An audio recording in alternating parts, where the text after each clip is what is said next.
Hi. Okay, so our next presenter is Kathy Levin, and Kathy has presented with us before. And can you share, Kathy, or, oh, you're muted.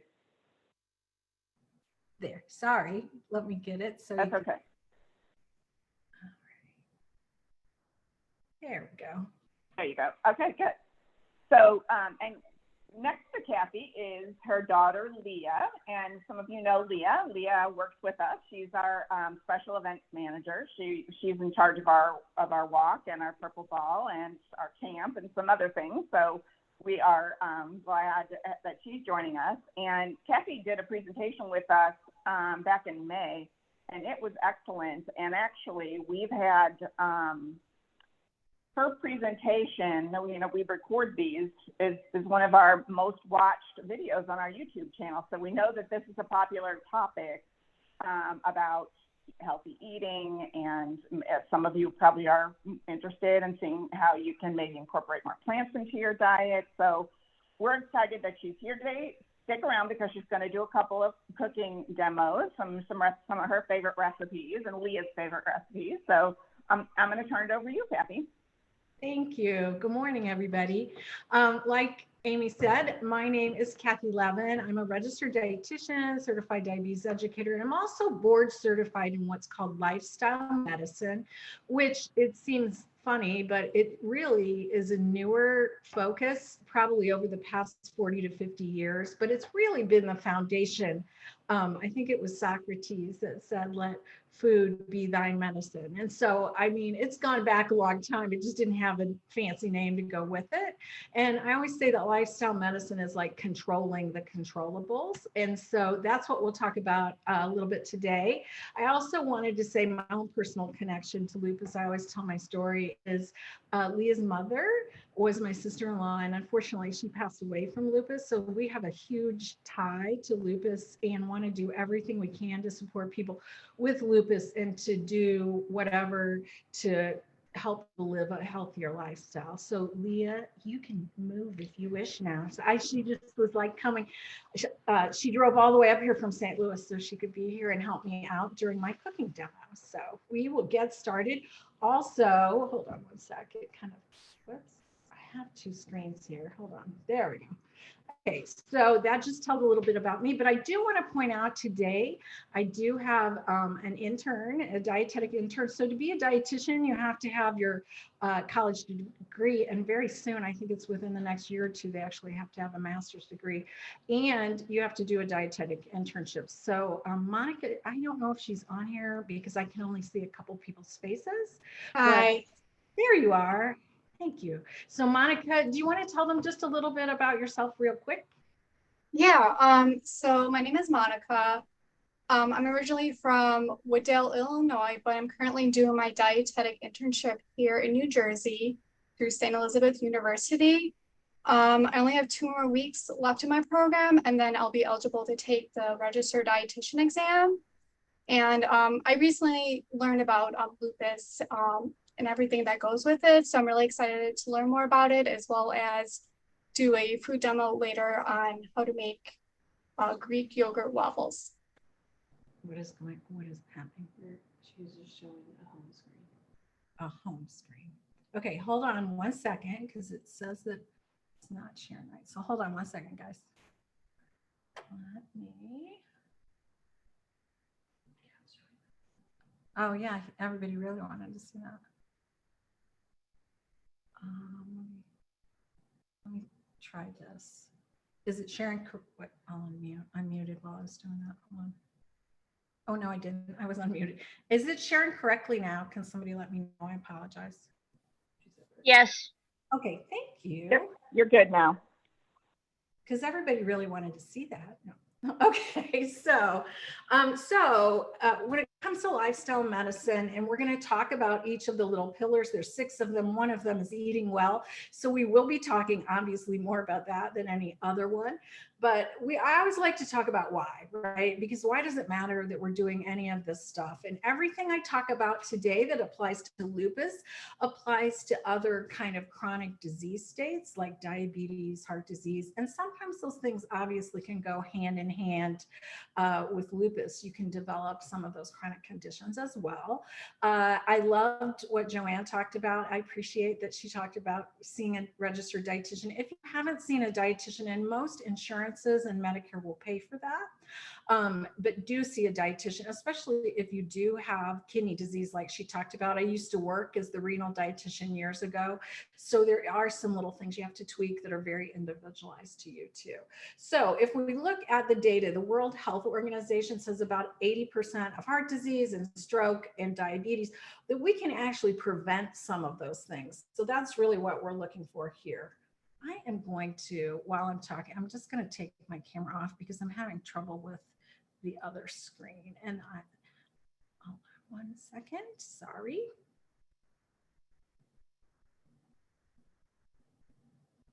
There we go. Okay, so, whoopsie. So we're going to talk about the pillar of eating well. So like I said, food is medicine.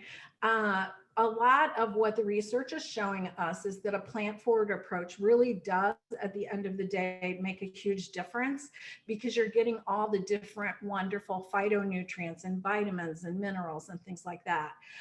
Getting more fruits and veggies in, thinking of eating the rainbow so you get all the different colors in, will help you meet those needs of all the different vitamins and minerals too. Obviously, if you eat more plant-based, you're going to have more fiber. And here's what I would say. So maybe you're not ready to go 100% that way. You just want to at least get more plants on your plate. So and we're going to talk about how you can do that here in a minute. We want to try to decrease added sugars and added fats. We do know that those increase inflammation at the end of the day. And inflammation is really the thing that we think that increases the risk for chronic disease states. And also it kind of, I would say it's like chilling your body out one way or the other. All right, so let's look at the other pillars. You can see, like I said, it's eat well, move more, stress less, connect with others, sleeping well, and then avoiding risky substances. So what they mean when they talk about that is they mean that to not drink excessively. So ladies, that means 1 alcohol equivalent a day for you. And that would be like a 12-ounce can of beer, 4 ounces of wine, or a shot of hard liquor. So not a ton, and you can't save them all up for the weekend and have them all in one day sort of thing. It's really 1 a day. Or avoiding smoking. And I think obviously people with lupus, we need to be avoiding that. I think everyone needs to avoid that.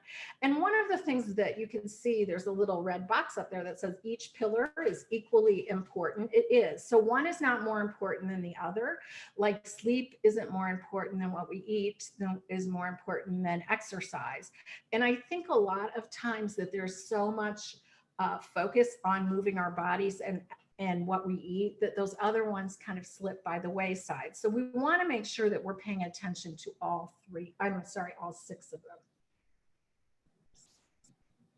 Sorry, I keep hitting the wrong button. I have it on another screen and it's messing me up. There we go. Okay.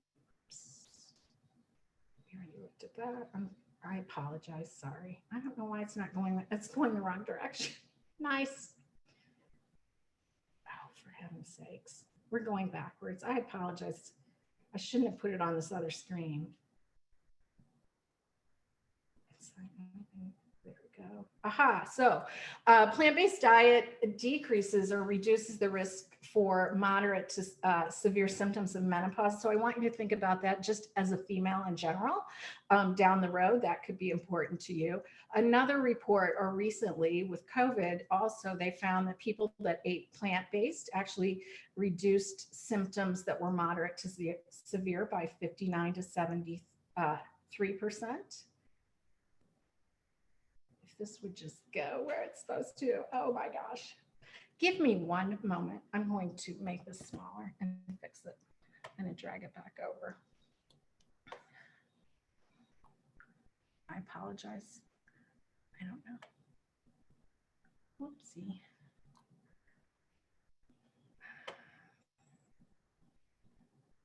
I just want to get to the right slides.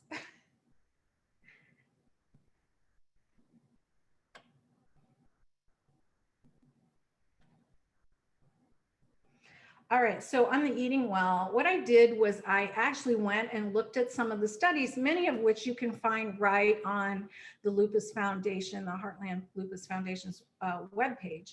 And so if we look at some of the data that's out there, you can see that patients with lupus that change their eating patterns to incorporate more plant-based foods while limiting the process, because when we look at that, also we're looking at the kind of like the standard American diet sort of thing, saw improvements in the symptoms, which I always think that's important as well. And then randomized studies also said that we need to study this more. Unfortunately, there's not a lot of research that has been done on lupus specifically.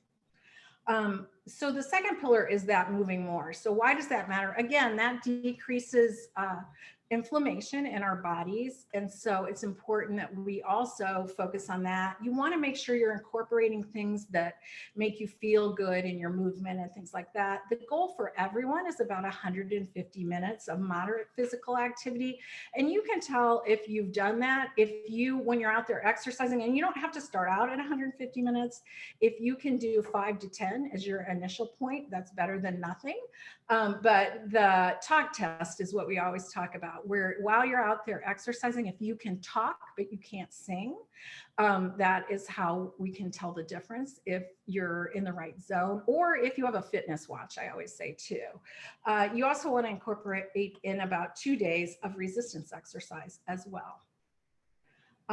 Here you could see how it helps specifically with lupus, that strengthening of parts of your body that are oftentimes affected by lupus can make a big difference. As I said before, decreasing the inflammation, controlling weight, because that is very important too, especially if you're on steroids. That can be very difficult to control.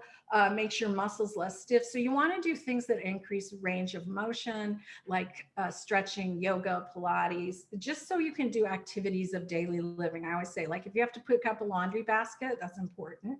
And then it can also help significantly improve your mental health, so that those nice endorphins that are produced when we exercise make a huge difference as well.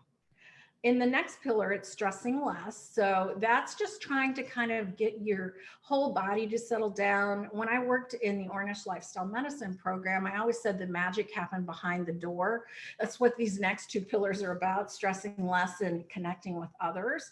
Because oftentimes I think we don't even realize how stressed out we are. And sometimes you just have to take that moment, recognize those stress signals, like, am I more irritable? Am I having more stomach issues? Am I having trouble sleeping? And then figuring out a healthy coping mechanism that works for us at the end of the day. That might be meditation or prayer. It might be breathing. It could be yoga. It could be reading a book. I had a client that he did not like the idea of doing meditation. So that's what he did. He went outside and he would read a book. He had several children. So just taking that moment to himself made a big difference. And then trying to challenge that negative thinking, or kind of reframing it so that you don't get in that negative headspace. Or if you say, I can't do this, well, what can you do? What are you really able to do? Because I think sometimes we can go in a downward spiral very quickly. Oh my gosh. I'm so sorry. I don't know what is going on with my slides today. I apologize. Oh my gosh. This is the worst. There we go. Now I'm back. Connecting with others. So just trying to have connection, like even attending something like this today makes a huge, huge difference, so that you're around other people that are in the same boat as you are, right? So meeting other people with lupus, being able to connect, and being connected to other groups that have nothing to do with lupus whatsoever can make a big difference too. Just like she had talked about earlier, even just having those connections with other people and your healthcare team is a big one as well.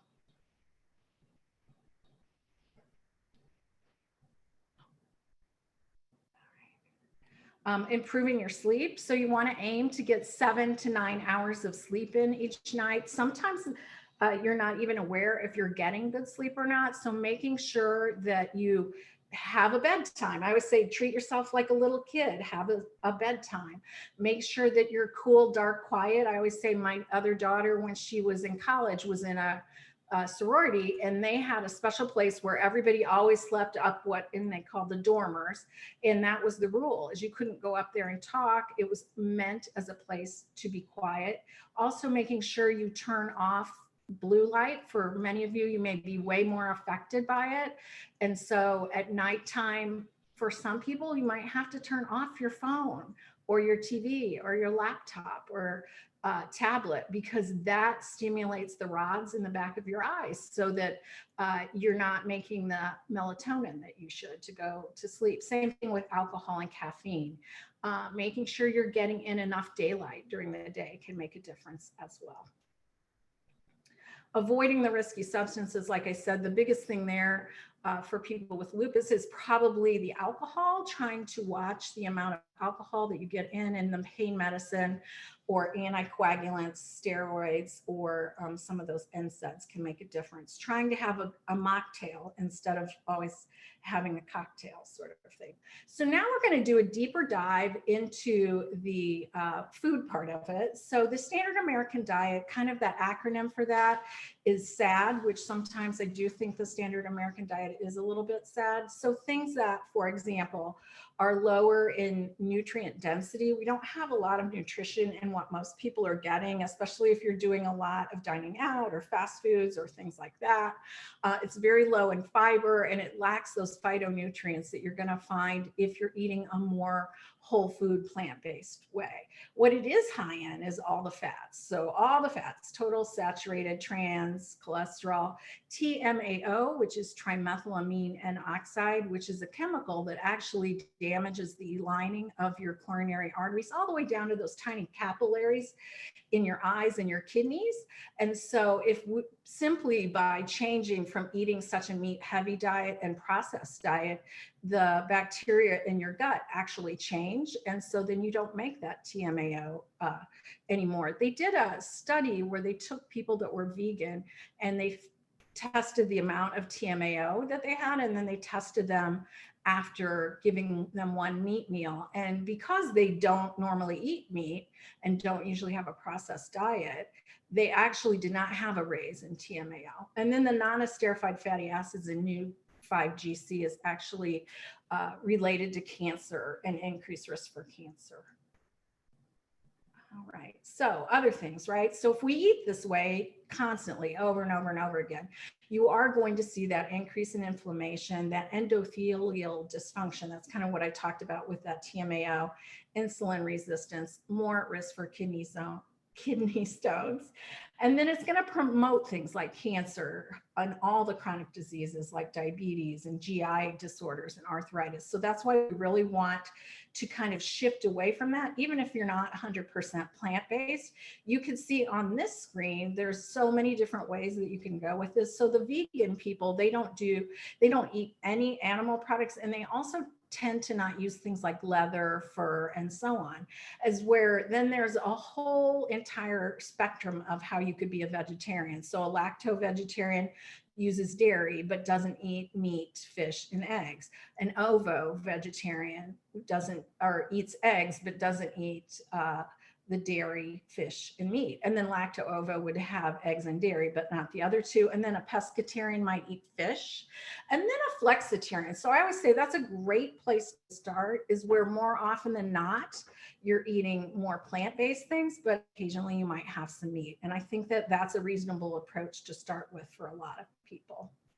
The healing power of plants, we kind of have talked about this a lot, the decrease in the inflammation, how it improves your immune system. Like I said, that study that they did with people with COVID was very powerful to prove that even further.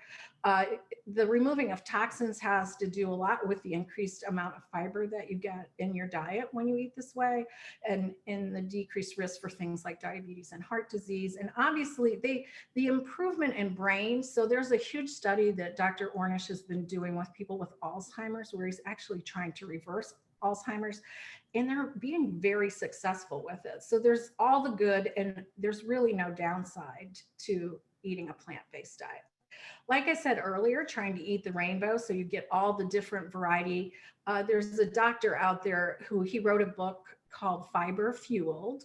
And one of the things that he talks about is that we should eat 30 different kinds of plants in a week so that we get that wide diversity in fibers, but also in phytonutrients too. So one thing you could try to do is even just start out by, let's see how many plants you're getting in over the week. You could even just keep it in a little notebook or on your phone and see, are you close to 30? Do you need to start with that? And maybe it's just adding one. I'm going to add a fruit at breakfast 3 days a week or something like that.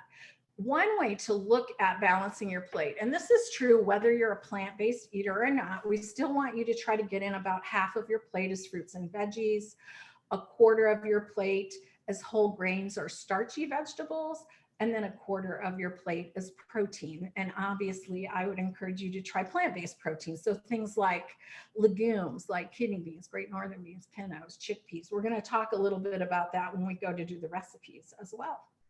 Veggies, like we said, half your plate veggies. So at least 3 servings. A serving is about a cup raw or half cup cooked. And again, trying to get that variety. Fresh, frozen, or canned. So fresh is going to have the most fiber. Frozen is pretty darn good when it comes to keeping that vitamin and mineral content, because oftentimes those things are flash frozen.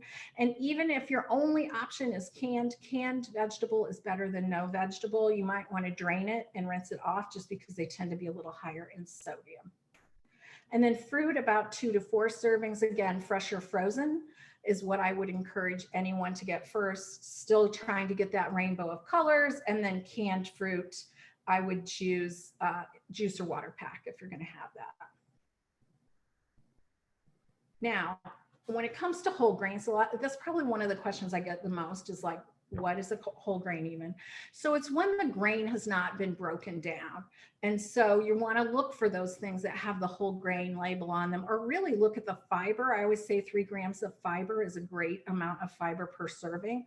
But things like whole grain bread, crackers, cereal, rice, noodles, quinoa, oats, air pop popcorn, all those things kind of fall into that bucket. And at least 25 grams a day, ladies, for the ladies, and about 35 for men. And that's the minimum. The average is only about 10, unfortunately, 10 to 12.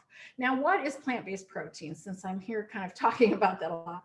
So that, like I said, would be some of those things like legumes, like beans, lentils, dried peas. Edamame, which is your young green soybeans. You may have had that at an Asian restaurant. You can find that nowadays even at a place like Walmart where they're already shelled. I recommend getting the shell because getting them out of the shell is kind of a hard time sometimes. A lot of times I encourage people, if you're using a nut butter, those can be a little high in fat, but one thing you can do is use like a powdered peanut butter like PB2. The last time that we did this talk, I used a little powdered peanut butter to show people too. So things like in the soy group too, like tofu or tempeh. Legume pasta I love because that's kind of both whole grain and it's got the protein in it. I love Barilla Protein Plus is one of my favorite. The quinoa has some protein, but the amount that you have to eat is not going to be as high as the things above it. You can look at those things. There's so many options in the grocery store in terms of like veggie burgers or meat substitutes. The one thing I do encourage you to do is look at the amount of fat, because oftentimes the fat is super high in some of them. They're adding things like coconut oil. And then also with plant-based milks or yogurt, you want to look at the fat, but you also want to look at the protein, because some of those are not super high in protein if you're using it as a protein source in your diet. Some tips and tricks, right? So I love a good SMART goal. I like to say, pick one thing to work on. So if you're thinking about like in the next week, I want to make a change. Don't try to change everything you've ever done. Change one thing at a time. So you could, right, decide you're going to eat an extra vegetable or add a vegetable at lunch 3 to 4 days a week. You could buy some frozen veggies just so you have them at the ready. You could do like a meatless Monday. You don't have to start off doing 7 days a week. It's never a bad idea to plan and prep your meals. You could do some meal prep Sundays or something like that. Just simply in a recipe swapping out a plant-based protein for meat-based protein would be easy, or trying a different kind of milk. So those are all some little ideas that you could try as a starting point. And then kind of springing into plant-forward eating. So we're going to get ready here to do our demo. Let me turn I'm going to stop sharing for 1 second and then turn on my camera.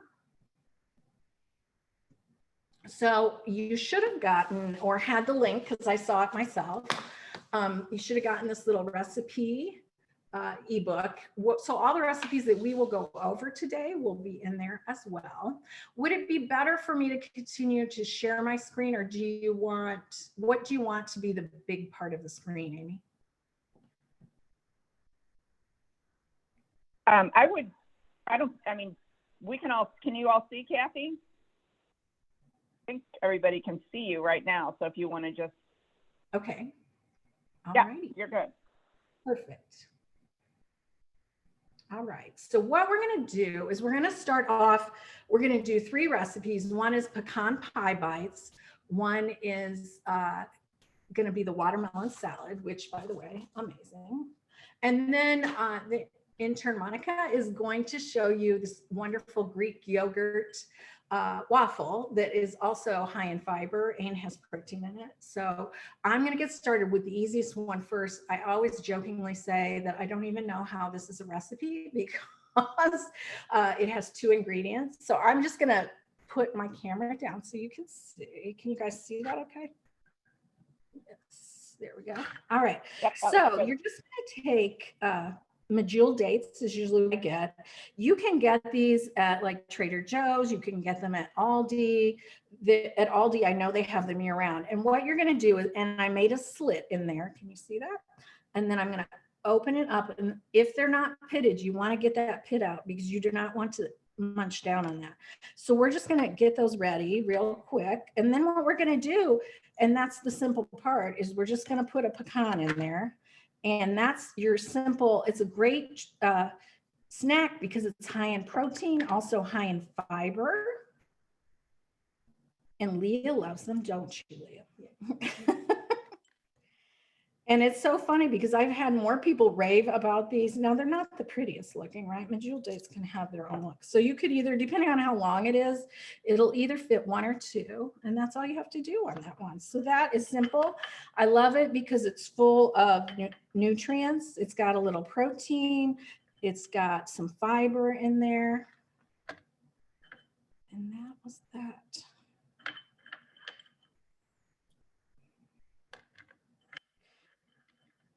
And I was going to say, Amy, if you don't care, I don't care if people unmute while we're making food if they have questions. All right. Sure. I know there were some in the chat. Sure. If you want to tell me what those are, perfect. So someone was asking about they have celiac disease. Do you have some favorite gluten-free options? Yeah, well, I mean, obviously celiac is a little bit more challenging, and that's one I really would recommend. Put that up so I can talk. That's when I would recommend working with a dietitian. And obviously you do have to watch. It's a little bit more challenging to get your fiber in, but you can definitely, there's a ton of different whole grains like quinoa, oats, as long as they're processed in a factory, brown rice, things like that, that you could use as whole grains. There's a lot more good options in terms of gluten-free bread than there was. I always remember when I was first a dietitian, the only gluten-free bread came in a can. It was not delicious. No one ever, it always got sent back just like it came from the kitchen. So yeah, so still, but I would definitely, especially if you have celiac, it's good to work with a dietitian for sure. Any other questions? What's the difference between a dietitian and a nutritionist? Excellent question. So in order to have the title dietitian, you actually have to follow the guidelines of the Academy of Nutrition. and arts, what is it? They changed the name. It used to be the Dietetic Association, but it's the Academy is what they refer to it. So what we have to do is we have to go to college. There's a specific curriculum that you have to have. And then you go through and you have your internship, and then you have to take the board exam to become a registered dietitian. Anybody can call themselves a dietitian. There's not really, unfortunately, any like guidance over that. There are people that are like holistic nutritionists that have some credentialing that goes along with it, but legitimately, Leah could go online and call herself a nutritionist. So that's a great question. Any other questions before I hop over to the next recipe? All right, so the next one that we're gonna do is the watermelon salad. Super easy to make. Down. I already cut up the watermelon. So that's about a quarter of a decent sized watermelon. I just cut it up. With that, we're going to put in, it was about a quarter of a longer cucumber that I cut into quarters. It also has some mint. So mint is so easy to grow. Even I, the person who's not a gardener, am growing some herbs in a container garden. So what you're gonna do, I just went right before we started and I went out and I cut off a couple twigs of it. And to get that off, you're just gonna take it and pull it and they'll all come right off like that. Now, obviously, because right, it's growing outside, you might find one that has a little brown, you can just pull that off. Do another one. And that should get us to about the amount of, whoops, that one's not quite as easy. I'm going the wrong way, that's why. Okay. There we go. So that's about a half a cup or so. We're going to put that in there. And then we're going to put in some feta cheese. And what I wanted to talk about that. So if you're going to use dairy, I would recommend that you use either non-fat dairy, or they do make, does someone have a question? Oops, I thought I heard some noise. They do make some vegan feta cheese. I got this at Trader Joe's. Now, the thing is, with some of these vegan products, they're quite high in fat and often have coconut oil, which is very high in saturated fat. So watch, you have to decide which thing that you're more concerned about, the fat or the fact that it's animal. So this, I'm just going to sprinkle over the top too. And then we're going to make our dressing. So I'm going to do it in a mason jar. I'm going to set that over here for 1 second. So in the mason jar, we're going to use aquafaba, and you may or may not have ever heard of that. You may not know what I'm talking about. It is simply, and so I saved it so you can see, the liquid off chickpeas. Aquafaba is actually used for a lot of things as a fat replacement, or you can use it as an egg replacement. But I'm using this to replace the oil that would have otherwise been in here. It's an easy way to make fat-free dressing. Then we're going to put in some lime juice.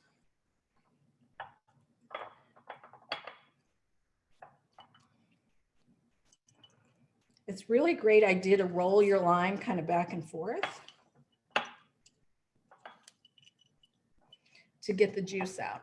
Then it calls for maple syrup, but I'm going to use date syrup. Date syrup's a little less processed, and it's about a tablespoon. And when I looked in my pantry, it was the first thing to grab. And so they'll both be about the same. You can see it's very dark. Date syrup is literally water and dates kind of mixed together, blenderized. You could make your own even. You usually want to cook it down though.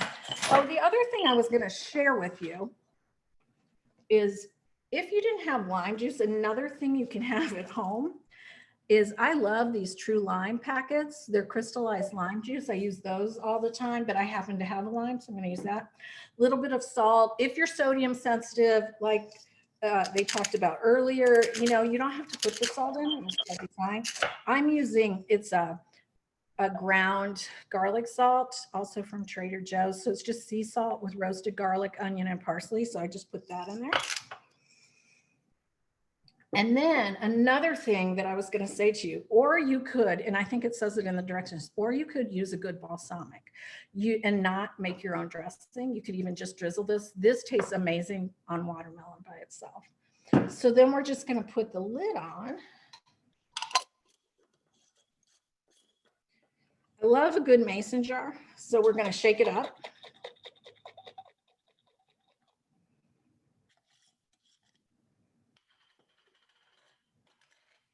that's what it looks like when it's done.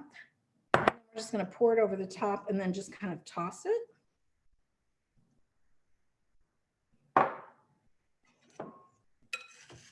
You could add garlic to it. You could actually put chickpeas in there. You could put in edamame.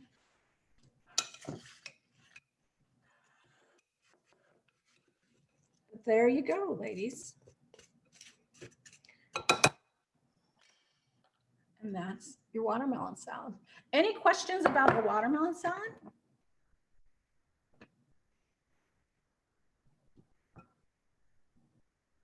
Someone's asking if there's a substitute for feta. I don't know if you mean a different kind of cheese. Yeah, if they want to unmute and be clarified, that'd be great. Yeah. So it was Rachel who asked, and I was just asking to clarify because I'll sometimes have issues with feta where I'll get a little bit of a reaction. I'm not fully allergic from it. But Are you okay with goat cheese? Soft cheeses like that, I seem to have issues with. I know I'm allergic to actually the blue cheese family, which is why I sometimes have issues. Yeah, I mean, if you wanted, right, you don't have to put the feta in. That's the thing, right? So recipes are just a guideline. They're not set in stone. It doesn't mean that you have to do it a certain way. Adjust it based on your health goals, if you have food intolerances, and also what preferences are for you or people in your household is what I would always say to people. Okay, thank you. Sure. Okay, so if we could, Monica, do you want to come on and you can do your waffles? Okay. Hi, everyone. My name is Monica. I'm a dietetic intern, and today I will be teaching you how to make Greek yogurt waffles. So first, I wanted to talk about this recipe a little bit. It's significantly higher in protein as well as fiber. The protein's coming from the Greek yogurt. And today I'm going to be using Chobani non-fat yogurt. And you want to make sure it's non-fat because that has significantly less sugar as well as fat. And then also I'll be using whole wheat flour as well as combined with white flour. I was going to buy whole wheat pastry flour. Unfortunately, that wasn't at the grocery store. So what you can do is use half whole wheat flour and half white flour, and that will suffice. And then also I'll be using egg whites as well. Egg whites are high in protein as well.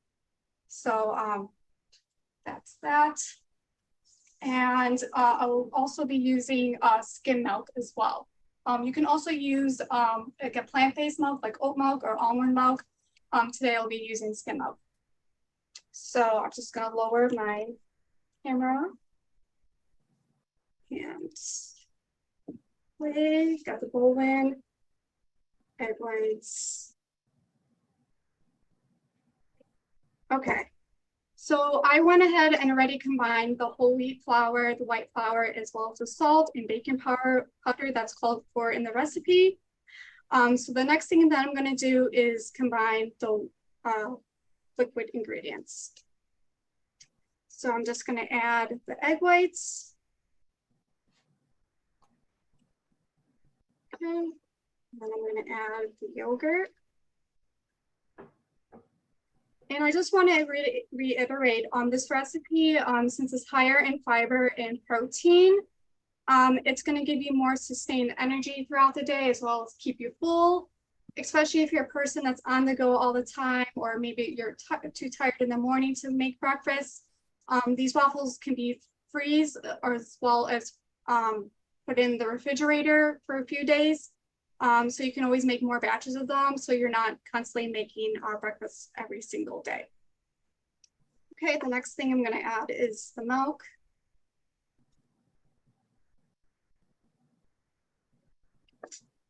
And then I also have some vanilla.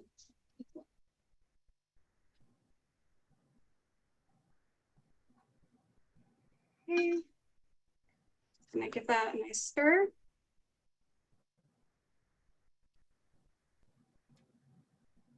And of course, if you have celiac disease or you have some kind of gluten intolerance, you wouldn't use whole wheat flour. So you can use some kind of like oat flour or rice flour maybe. Of course, to your preference, you may need to adjust the ingredients a little bit. And also the thing is with whole wheat flour, it tends to absorb the water a little bit more, so it may get more thicker than your usual white flour. So you may want to add more liquid if you need to. So I might just add a little bit more milk. And Monica, someone's asking, could you use 2% or whole milk instead of skim or plant-based? Sorry, can you ask that again? Sure. Someone's asking, could you use 2% or whole milk instead of skim or plant milk? Yes, you can. Just remember that that milk is higher in fats than skim milk, but you can always use that if that's something you prefer. Okay, so I'm just gonna stir this.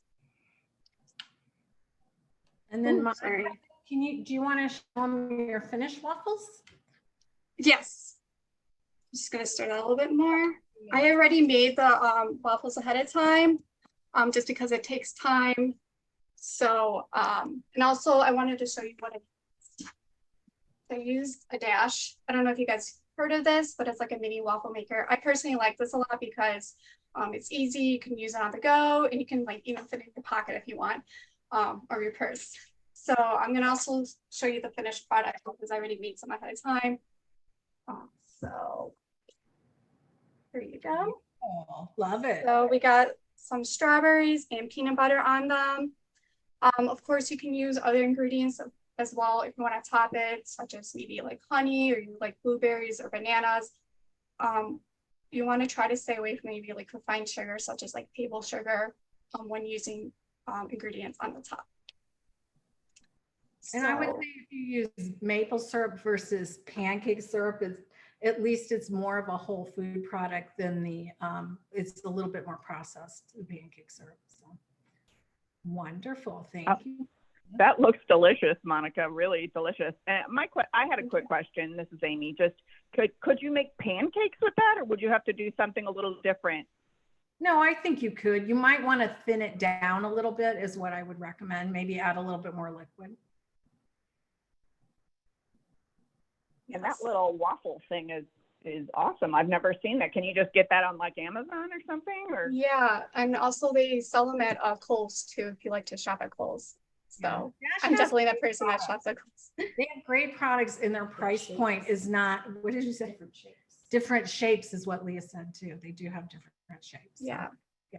But like my That's blender awesome. that I use, that's like one of those fancy pants Vitamix ones, is a Dash, and I didn't pay nearly the price that you would pay for a Vitamix, and it does the same thing. So that's awesome. Yeah, Rachel said she got one at Walmart. So everybody, if you want to make these, I would go get one. It looks pretty convenient. So, and you can make them in a bigger one. I mean, you can make bigger waffles out of it too. It's just, that's what Monica writes. So she's a student. So this is a great example of she used what she had. So, right. Yep. Oh, somebody said they make dinosaur shapes. Excellent. So let's. Okay. Does anybody have questions? I was going to say we can wrap it up. I had a question for everybody real quick. What's your favorite vegetable to cook with in the chat? Just tell us, like, what's your favorite vegetable, either just to eat raw or to cook with? I'm always curious about that. Like, one of my favorites is spinach. Somebody else said that. I love to eat raw spinach. I love to put it in a recipe. People are saying mushrooms, artichokes, broccoli, peppers. Peppers are great too. I mean, especially I saw somebody earlier and said, I don't really like that many vegetables. And I get that. I'm not a huge vegetable person either. Becca knows if she makes broccoli in the office, I make her leave because I think it smells bad. But But there are definitely things that I like and that I think you can add. Peppers are great to add into recipes. Asparagus, we've got onions and garlic if they count. I guess that's a good question. Yeah, no, those would count. Absolutely. Like if you're doing those 30 different plants a week, absolutely. And also the thing I would tell people is if you didn't like it when you were younger, it does not necessarily mean you still don't like it. Give it a taste. We have a ton of taste buds when we're little kids, but as we age, we lose taste buds. So things that tasted so intense don't anymore. I just was going to put on here too, just remember that when you're doing anything related to nutrition and lifestyle change, it's a marathon, not a sprint. It's baby steps. Don't try to change everything overnight. Don't get overwhelmed with the process. It's why it's really great to work with a dietitian who can kind of guide you along the way and customize it for you. So the challenge is always if insurance will pay or not. But if you're living with lupus, I would think just having that on your medical record would probably make a difference too. Don't compare yourself to other people would be my other comment too. It's really easy to get hooked up in all of that too, that this person is making this progress, but I'm not, and everybody's different along the way too. I just put on here too, if you guys are interested, I do have this nice little handout that's free that you can jump on, and I'm going to put the QR code here on in a minute. I also have a Facebook group called Plant-Based Simple. You do not have to be 100% plant-based to jump into that group. This little plant-based pantry basics, I think that we all need to have certain things just stocked in our pantry. That's how I was able to make the stuff I made today without having to go get hardly anything. I think I had to go get a watermelon because the watermelon I had wasn't very fresh anymore. But like I had the mint, and I already had, like, especially I always have those medjool dates. I have nuts, things like that, just to make it be a little bit easier that way. And also if you need help, I am always here to even to get on a free chat. Let's chat, see if I can't help you. If I can't help you, I can get you to a person. If your insurance pays for it, let's get you to a dietitian that the insurance will pay for too. And then that's just the little QR code like she did before. If you put your phone up there, it'll get you to all my free stuff. Another way to get to it is just nutritiouslysimple.com/goodies. I put it all underneath that, but that's where all the free stuff is. There's more recipes there. That plant-based simply, what am I trying to say? Pantry basics. It's there too. So. But anybody have any questions? These are some other resources. There's tons of stuff on plant-based nowadays. If that's something you're interested in, just think of it as just adding more plants to your plate, and don't make it any harder than that is what I would say. But it will definitely decrease inflammation in your body and make you feel better overall. Any other questions? Wonderful.